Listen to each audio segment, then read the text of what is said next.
네, 이 시간은 우리가 여섯째 나팔 심판에 대한 말씀으로 함께 말씀 나누겠습니다. 오늘 본문 여섯째 나팔 심판에 대한 경고죠. 13절 말씀을 보니까 여섯째 천사가 나팔을 불 때 하나님 앞 금제단 넷불에서 음성이 들렸다. 이렇게 이제 기록합니다. 제단이 등장합니다. 이전에도 제단이 등장했었어요. 다섯 번째 인이 떼어졌을 때 그 제단 아래에서 성도들이 기도했다라는 내용을 기억하실 것입니다. 다시 제단이 언급되는 것은 여섯째 나팔 심판이 성도들의 기도와 무관하지 않다는 것을 다시 한 번 더 확인시켜주는 장면이죠.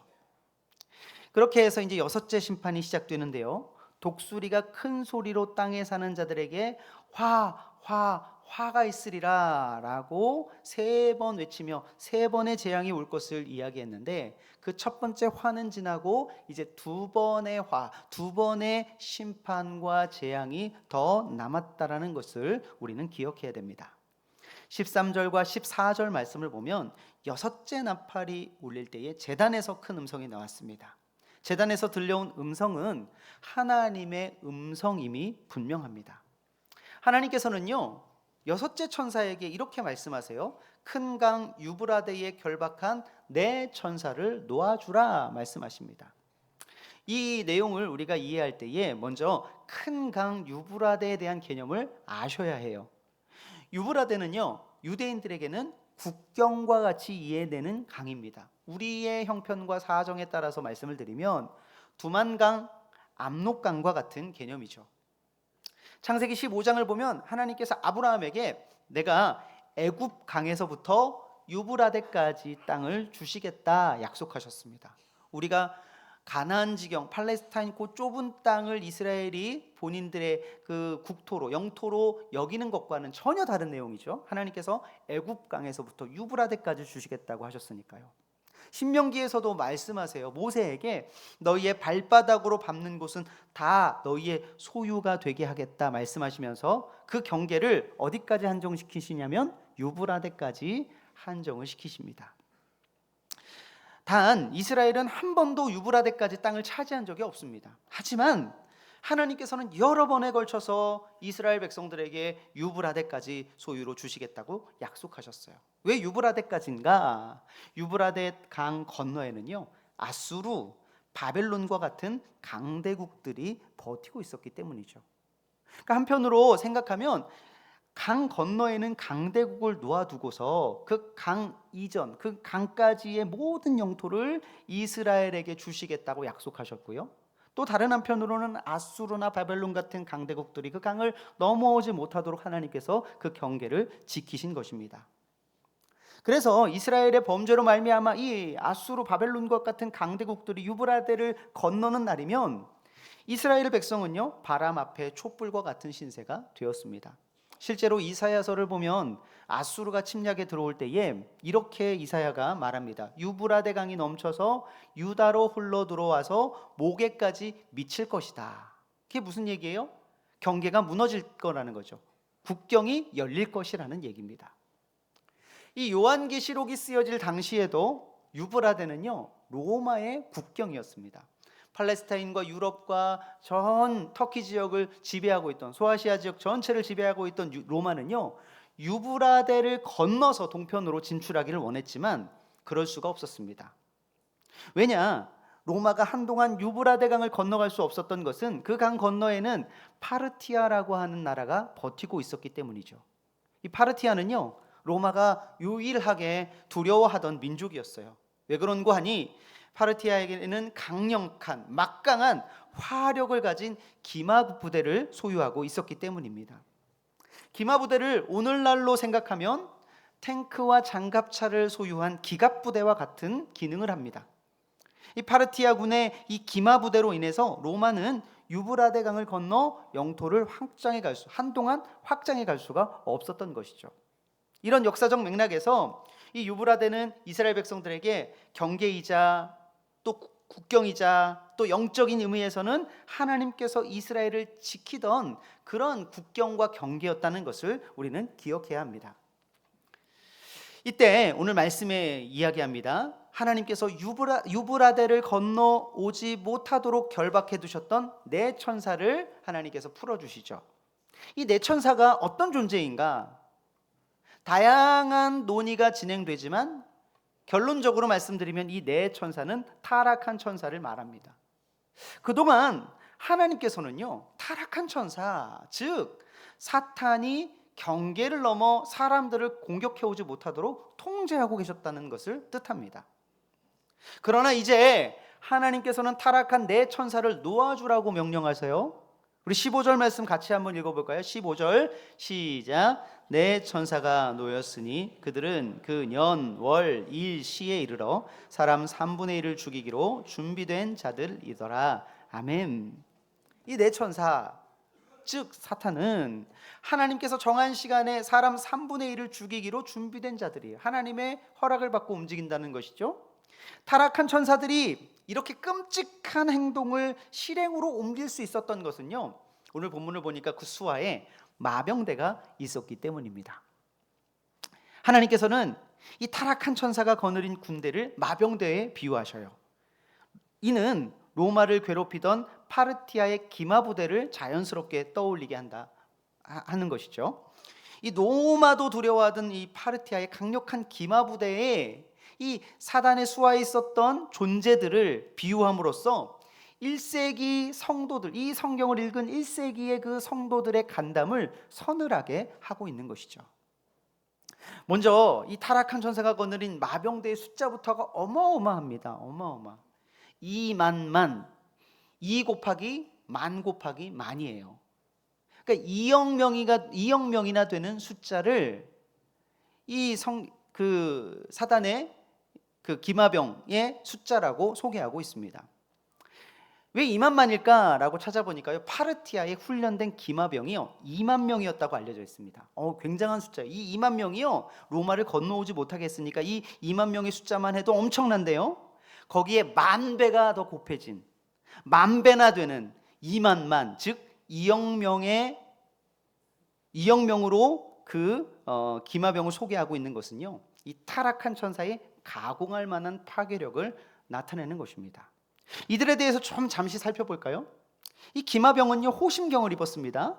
17절에서 19절을 보니까 기마병의 모습, 말탄 자들에 대해서 소개하고 있는데 붉은 빛, 푸른 빛, 그리고 노란 빛의 호심경을 입고 있었다. 무슨 신호등도 아니고 이 붉은 빛, 푸른 빛, 노란 빛이 무엇일까? 이게 아주 중요한 내용인데, 이 붉은 빛, 푸른 빛, 노란 빛은 뒤에 나오는 불과 연기와 유황과 관련 있는 색이에요. 이 불과 연기와 유황이 어떤 의미인가? 뒤에서 이것을 자세하게 살펴볼 거예요. 이게 제일 중요한 부분입니다.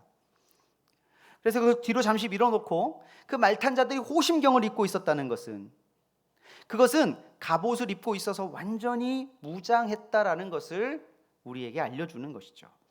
그리고 군마에 대해서 소개합니다. 머리, 입, 꼬리 세 부분에 대해서 소개하는데, 군인들이 탄 그거 말이죠. 머리는 사자 같고 그 입에는 불과 연기와 유황이 나왔다. 그리고 뱀 같은 꼬리로 사람들을 해했다. 이렇게 말합니다. 특별히 이제 머리는 사자 같은 강함을 상징합니다. 머리가 사자 같다는 것은 강함을 상징해요. 사자는 강함의 대명사죠. 약한 짐승들은 위험한 순간에요, 도망가다 정말 위험하면 어떻게 하냐면 머리를 숨겨요. 그러나 사자는 절대로 머리를 숨기지 않습니다. 머리를 돌리지 않아요. 왜요? 용맹하기 때문이죠. 강하기 때문이죠. 그리고 입에 대해서 설명하는데 불과 연기와 유황, 이것을 설명하는데, 이것은 성경 안에서 심판의 메시지에 아주 자주 언급되는 이미지예요. 소돔과 고모라를 멸하셨을 때 이런 종류의 것이 소개되고 있습니다. 창세기 19장 24절, 여호와께서 하늘 곧 여호와께로부터 유황과 불을 소돔과 고모라에 비같이 내리사, 이렇게 말씀하죠. 또 19장 28절에 보면 소돔과 고모라와 그 온 지역을 향하여 눈을 들어 연기가 온기가마의 연기같이 치솟음을 보았더라. 그러니까 불과 연기와 유황은 하나님의 강력한 심판을 나타내는 이미지요 메시지인 것입니다. 이사야서를 봐도 도백과 에돔의 멸망을 예언하면서 에돔의 시내들은 변하여 역청이 되고 그 티끌은 유황이 되고 그 땅은 불붙은 역청이 되며, 이렇게 얘기합니다. 그러니까 성경에서 매우 끔찍한 심판을 묘사할 때에 불, 연기, 유황과 같은 표현들이 사용되어졌었던 것이죠. 말들의 입에서 나오는 이 불과 연기와 유황은 끔찍한 재앙을 쏟아내고 있다는 것을 뜻합니다. 마지막으로 꼬리입니다. 이 꼬리는 뱀 같은 꼬리를 가지고 있었다. 말이 뱀 같은 꼬리를 가지고 있었대요. 그리고 더 신기한 것은 이 꼬리에 머리가 있었다고 얘기해요. 뱀 같은 꼬리를 가지고 있었다는 것만으로도 기괴하죠. 그 꼬리에 머리가 있었다니까 얼마나 더 끔찍합니까? 머릿속에 한번 상상해 보세요. 그려 보세요. 끔찍합니다. 다시 말씀드리지만 요한계시록에서 뱀과 용은 사탄을 상징하는데, 말이 뱀의 꼬리를 가졌다는 것은 그 소속이 어딘지를 분명하게 밝히는 거예요. 그리고 꼬리에 머리가 있다? 머리는 온 몸을 움직이는 컨트롤 타워입니다. 근데 그게 꼬리에 있다는 것은 이 악마적인 실체가 몸 전체를 통제한다는 뜻입니다. 정리하면 이렇습니다. 입으로 불과 연기와 유황과 같은 파괴적인 재앙을 내뿜고 있는데, 그 모든 것이 실체를 감춘 사단에 의해서 뒤에서 통제된다는 것입니다. 졸리시죠? 네.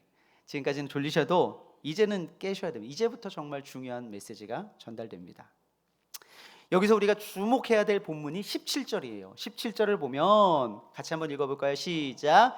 이 같은 환상 가운데 그 말들과 그 위에 탄 자들을 보니 불빛과 자줏빛과 유황빛 호심경이 있고, 또 말들의 머리는 사자 머리 같고 그 입에서는 불과 연기와 유황이 나오더라. 아멘. 우리가 주목해야 될 것이 이것이에요. 그 입에서 불과 연기와 유황이 나오는데 과연 이것이 무엇인가? 말의 입에서 나오는 이 불과 연기와 유황은 비진리를 의미합니다.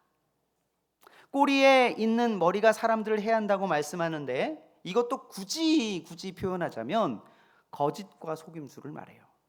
그러니까 사단은 거짓과 속임수 같은 것들로 이 비진리를 가지고 이 시대를 공격한다는 거예요.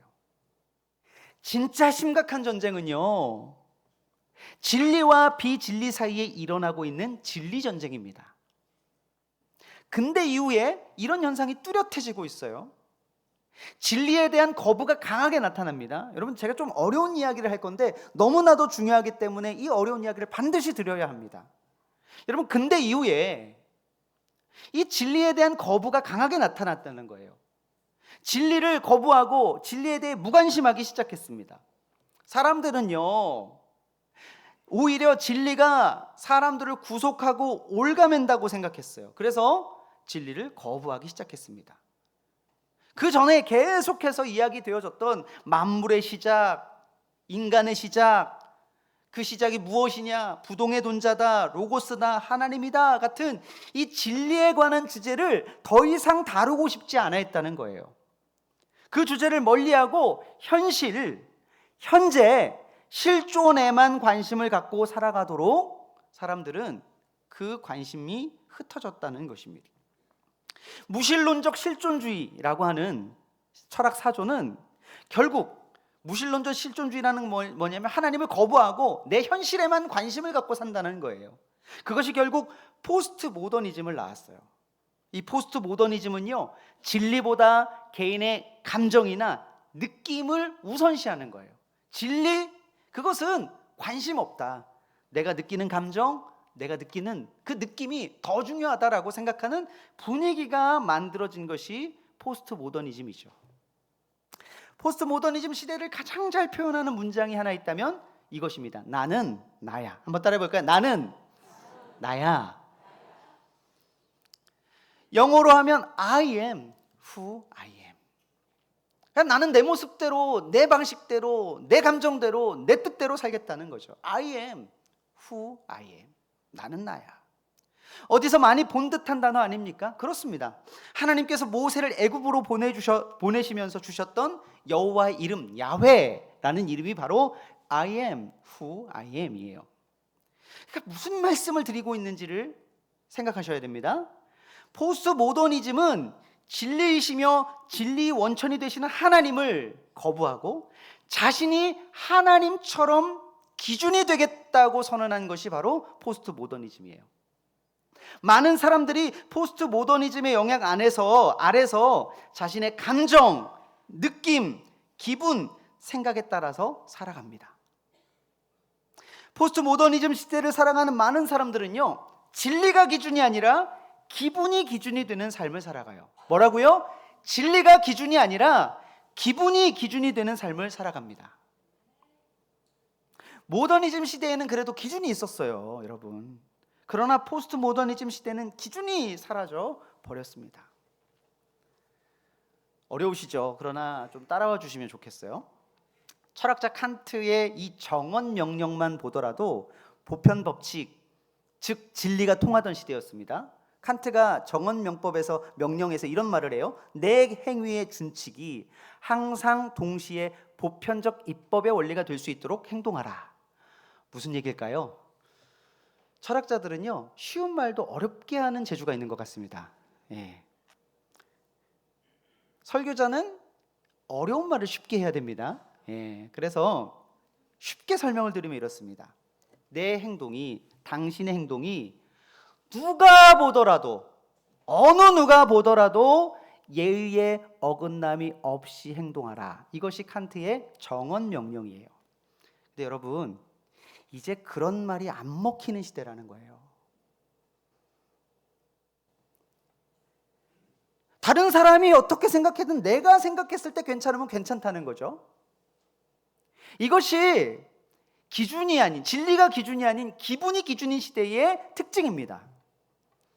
내가 생각했을 때 나는 남자로 태어났지만 나는 여자 성향을 가진 것 같다라고 판단이 되면 어떻게 하는 거예요? 나는 여자로 선택하여 살겠다라고 선언하는 것이죠.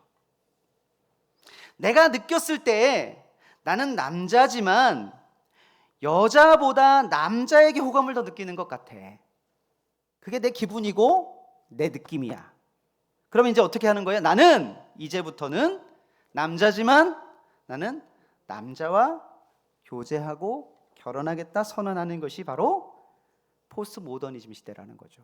왜 이 시대의 사람들이 기준이 없이 살아가는지를 우리가 알아야 된다는 거예요. 그 뒤에는 포스트 모더니즘이 있고 그 뒤에는 하나님을 거부하고 진리를 거부하고 자신이 하나님이 되고 또 자신이 진리가 되어서 자신의 기준에 따라 기분에 따라서 살고자 하는 욕망이 그 안에 있기 때문이라는 것입니다. 그러니까 지금까지 살았던 어떤 그런 진리 시대와는 다른 시대를 살아가고 내 기분과 내 기준에 따라서 살겠다고 선언하는 것을, 이런 종류의 선언을 소위 커밍아웃이라고 합니다. 커밍아웃. 더 이상 숨기지 않겠다는 거예요. 내 기분과 내 감정에 따라서 남자가 남자를 사랑하고 여자가 여자를 사랑하는 그런 시대를 살아가겠다는 것이죠. 기분이 기준이 되는 시대입니다, 여러분. 진리여 개나 줘버리라는 거예요. 당연한 것으로 받아들여지던 것들이 더 이상 당연한 것으로 여겨지지 않는 이상하고도 이해할 수 없는 시대가 된 것입니다. 왜 그럴까요? 진리를 거부하기 때문이죠. 왜 그럴까요? 하나님을 거부하기 때문입니다. 표면적으로 나타나는 것뿐이에요. 동성결혼 표면적으로 나타나는 것일 뿐이지 그 심연에는 하나님을 거부하는, 진리를 거부하는, 내 기분과 내 기준에 따라 살고자 하는 커밍아웃이 그 가운데에 있기 때문인 것이죠. 이런 비진리가 불과 연기와 유황이 되어서 이 시대를 무너뜨리고 있습니다. 이러한 비진리는요, 어떤 원자폭탄이나 핵무기보다도 무서운 거예요. 전쟁과 소요, 난리와 폭동이 일어나지만 전 세계에 이런 것들 때문에 사회가 무너져 내리는 것이 아니에요. 그런 일들이 있으면 다시 재건하면 됩니다. 며칠 후면 6.25 전쟁 74주년을 맞이하죠. 6.25가 얼마나 끔찍했는지 우리 역사가 기억하고 있지 않습니까? 그럼에도 불구하고 우리나라는 이 6.25의 폐허를 딛고 기적을 만들어냈어요. 무슨 뜻이에요? 전쟁이 우리 민족을 말살시키지 못했다는 거예요. 그런데 지금 우리나라에서 일어나고 있는 눈에 보이지 않는 이 진리 전쟁 때문에 우리 민족이 말살될 수 있습니다. 여러분, 우리나라에서만 일어나는 문제가 아니에요. 사실은 전 세계적으로 일어나는 문제입니다. 수많은 나라들이 이미 동성애와 동성 결혼을 합법화하고 나섰어요. 끔찍한 거는요, 미국에서는 장로교 전통 아래 있는 큰 교단 중에 하나입니다. 미국 북장로교 PCUSA라고 하는 이 북장로교회가 공식적으로 아주 큰 교단이에요. 우리 장로교 전통, 같은 장로교 전통이 있어요. 근데 어떻게 이런지 모르겠어요. 동성애자 목사 안수와 동성 결혼을 인정하겠다고 발표했습니다. 여러분, 교회 안에, 교단 안에조차도 진리가 무너져 내리고 있어요. 여러분, 진리의 기초가 어딘데요? 성경인데요. 성경이 말하는 그 진리가 무너져 내리고 있는 시대에 진리가 무너지면 다 무너지는 거예요, 여러분. 시편 기자는 일찍이 이렇게 탄식합니다. 시편 11편 3절 같이 한번 읽어볼까요? 시작. 터가 무너지면 의인이 무엇을 하랴. 여러분, 이거를 그냥 터가 무너지면 의인이 무엇을 하랴 이렇게 무미건조하게 읽어서는 안 돼요. 터가 무너지면 의인이 무엇을 하랴. 여기서 말하는 터는 진리의 터를 말해요. 진리의 터가 무너지면 하나님의 의를 찾는 사람들이 무엇을 할 수 있냐는 거예요, 여러분. 아무것도 못합니다. 아무것도. 그래서 이 시대의 교회의 사명이 더 중요한 거예요. 바울은 디모데전서 3장 15절에서 교회를 일컬어 진리의 기둥과 터니라 라고 말씀하세요. 뭐라고요? 진리의 기둥과 터니라. 뭐가요? 교회가요. 교회가요. 교회가 비진리가 난무하는 시대에 진리를 지키는 마지막 보루가 되어야 한다는 것이죠. 하나님의 말씀으로 무장해서 사단의 입에서 나오는 비진리에 응전해 가야 합니다. 사단의 입에서 뭐가 나와요? 이런 비진리, 불과 연기와 유황이 나올 때에 우리는 그 비진리를 대하여서 응전해 나가야 한다는 것이죠. 어떻게 해요? 요한계시록 1장 16절에 보면 촛대 사이를 거니시는 예수님께서 그의 입에서 좌우에 날선검이 나오고, 입에서 뭐가 나온다고요? 날선검이 나옵니다. 계시록 2장 16절에도 내 입의 검으로 그들과 싸우리니, 내 입의 검으로. 이 검이 뭐예요? 예수님의 입에서 나오는 이 검은 말씀을 의미합니다. 진리를 의미해요. 사랑하는 여러분, 진리 전쟁의 시대에 진리 안에서 자유와 평화를 누리면서 진리를, 그 진리의 터를 지키기 위하여 정말 이 진리 전쟁을 싸워나가는, 하나님의 군사되어 이 전쟁을 싸워나가는 성도님들 될 수 있기를 간절히 바랍니다. 두 번째, 3분의 1이 죽임을 당했지만 그나마 다행인 것은 3분의 2가 남아있다라고 성경이 얘기합니다. 더 많은 사람이 아직 기회를 가지고 있다는 뜻이에요. 근데 문제는요, 그들은 수많은 사람들이 이 비진리로 멸망하는 모습을 보고도 회개하지 않았다는 거예요. 비진리가 판을 치는 세상 속에서 터가 무너지는 것을 보면서도 사람들은 깨닫지 못하고 회개하지 않는다는 거죠. 20절, 21절 말씀 같이 한번 읽어볼까요? 20절, 21절 시작. 이 재앙에 죽지 않고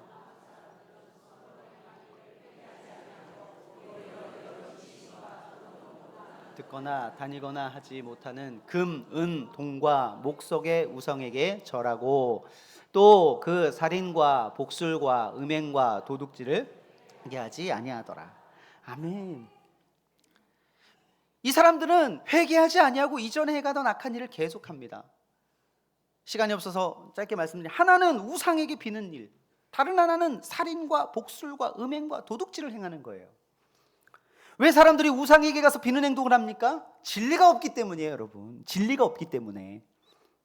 진리를 떠나잖아요? 삶이 불안해져요. 터가 흔들리니까요. 터가 없어지니까 불안한 삶을 살게 됩니다. 나는 나야 라고 말하지만 사실은요, 자신의 생각대로 살면 불안한 거예요. 초조한 거예요. 그래서 터를 잃어버린 인생은 무엇인가 의지할 것을 찾는데 그것이 바로 우상인 것이죠. 신기하게도요, 인생을 성공한 사람들이나 소위 말하는 엘리트 집단에 속한 사람들이 말도 안 될 만큼 무당을 많이 찾고요, 또 말도 안 될 만큼 많은 퍼센테이지의 사람들이 사이비 종교에 현혹되어 있습니다. 왜 그래요? 왜요? 진리로부터 떠나 있기 때문이죠. 진리로부터 떠나 삶이 흔들리기 때문입니다.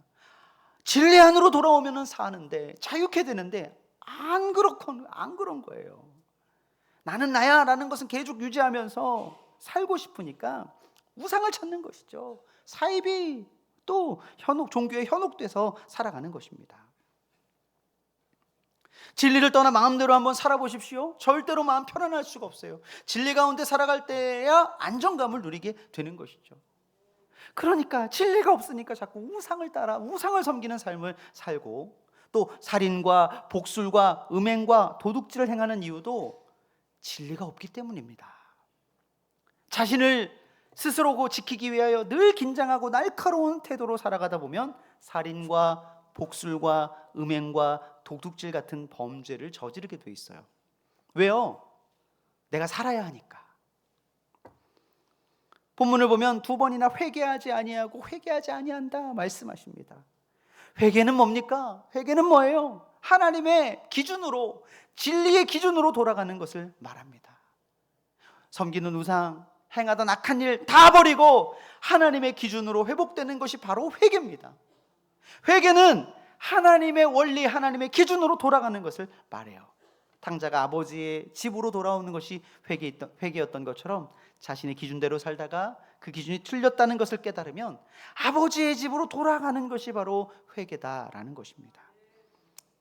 아버지의 통치의 원리를 따르는, 진리의 원칙을 따르는 삶을 사는 것, 내 기분, 내 기준, 내 생각대로 살던 삶의 방식을 완전히 버리고 아버지의 진리 가운데에서 행하겠다고 결단하고 돌아가는 것이 바로 회개인 줄 믿습니다. 그러므로 회개는 기준이 바뀌는 거예요. 우는 게 아니에요. 회개가 엉엉 울고 끝나는 게 아니에요. 회개는 기준이 바뀌는 겁니다. 진리가 되시는 하나님을 삶의 기준으로 삼아서 진리 안에서 자유한 삶을 살아가는 성도님들 되기를 간절히 바랍니다. 말씀을 맺겠습니다. 6째 나팔 심판은 진리와 비진리 사이에 일어나는 전쟁에 대한 경고의 말씀이에요. 우리 시대는 어느 때보다도 진리가 위협받는 시대에 살아가고 있습니다. 여러분, 비진리가 진리처럼 행세하는 시대를 살아가고 있어요. 우리 자녀들, 우리 청년들, 우리 청소년들, 우리 자녀들 무엇으로 이제 우리가 지켜가야 될지 여러분 끔찍합니다. 끔찍해요. 터가 완전히 무너져 내리고 있는 시대에 교회야말로 진리를 지키는 유일한 터전이 될 수 있음을 기억하셔서 비진리로 인하여 불안과 초조로 삶을 살아가는 사람들에게 흔들리지 않는, 여러분 교회 다니면서 우리가 다른 모습이 보여야 돼요. 정말 흔들리지 않는 진리 안에서 자유한 모습으로 살아가야 합니다. 그런 모습을 보여주는 하얀교회 성도님들 되기를 간절히 바랍니다. 오늘은 시편 125편 1절 말씀을 함께 읽고 말씀을 마치도록 하겠습니다. 같이 읽습니다. 시작. 여호와를 의지하는 자는 시온산이 흔들리지 아니하고 영원히 있음 같도다. 아멘. 기도합니다.